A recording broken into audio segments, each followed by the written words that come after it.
Ayan. Once again, Consel Abet, 017-585-6744. So, Team Flash Out International. So, ngayon, sa daming nag-message sa akin sa FB, mga ibang networkers, sa mga members ko na rin, no? Ano ba yung mga sikreto ni Consel Abet at yung grupo ng Team Flash Out kung bakit ganun kabilis lumaki globally? So, 20 countries na po yung hawak natin. So, tuturo ko kayo ng mga basic lang. Basic lang muna. Unti-unti natin pag-aralan lahat, no? Okay, yung tuturo ko sa inyo ito.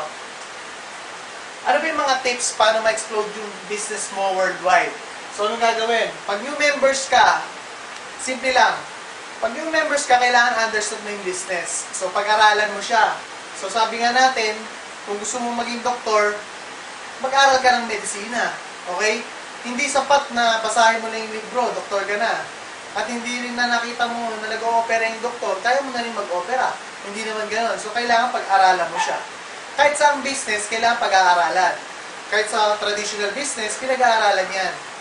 Dito rin sa network marketing, dapat pag-aralan mo rin. Diba?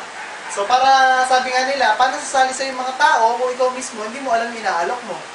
Worse, paano sila sasali kung ikaw mismo, hindi mo alam pasikot-sikot ng business? So, tandaan, ang mga tao sumasali sa taong may alam. Natural na dapat may alam ka.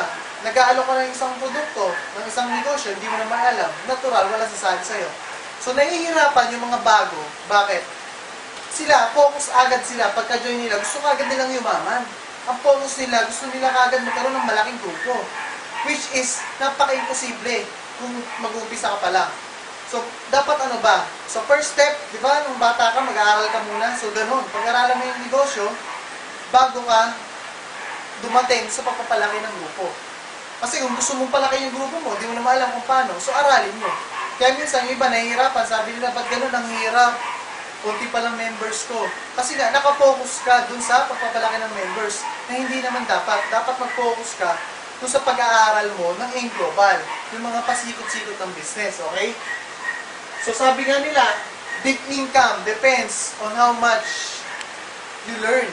So, depende ang laman ng bulsa sa laki ng nalalaman mo. So, depende yung kita mo doon. Pangalawa, i-apply mo rin yung natutunan mo. Okay? Sabi nga nila, pag member ka, pag bagong member ka, study first.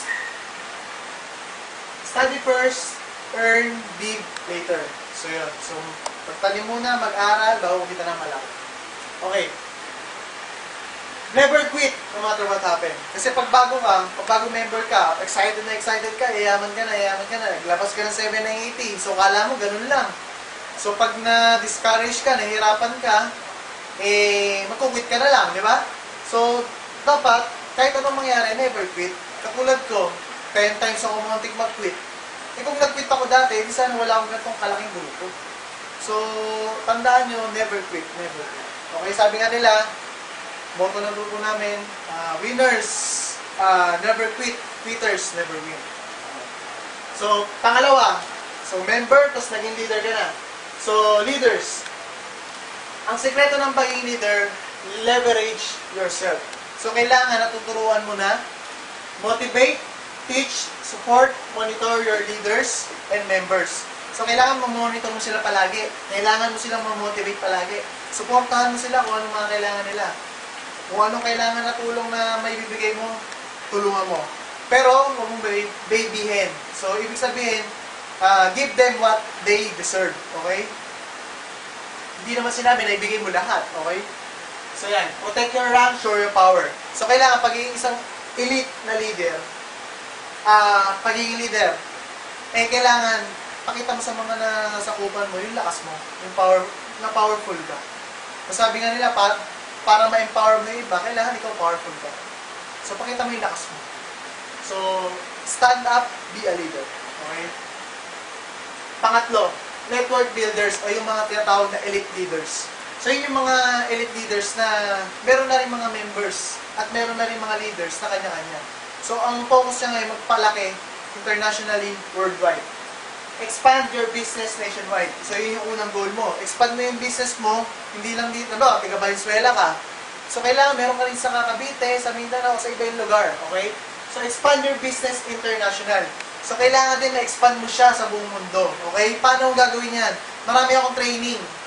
magtataka kayo sa akin, ako yung napaka-busy na tao, isang konsehal, at marami ring ibang negosyo, pero nagagawa ko yung global at ang bilis lumaki ng grupo ko.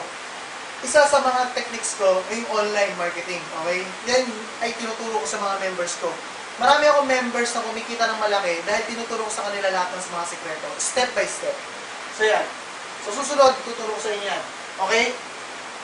Pwede mo gamitin yung Facebook at ibang mga ad sites, okay? At yung pinakaula yung secret. Yung secret lang sa mga members, okay? Sa mga members ko. So once again, sana nakatulong po sa inyo to. So pag kailangan ng tulong ko, just call me, 0917-585-6744, Konsehal Labet. Okay.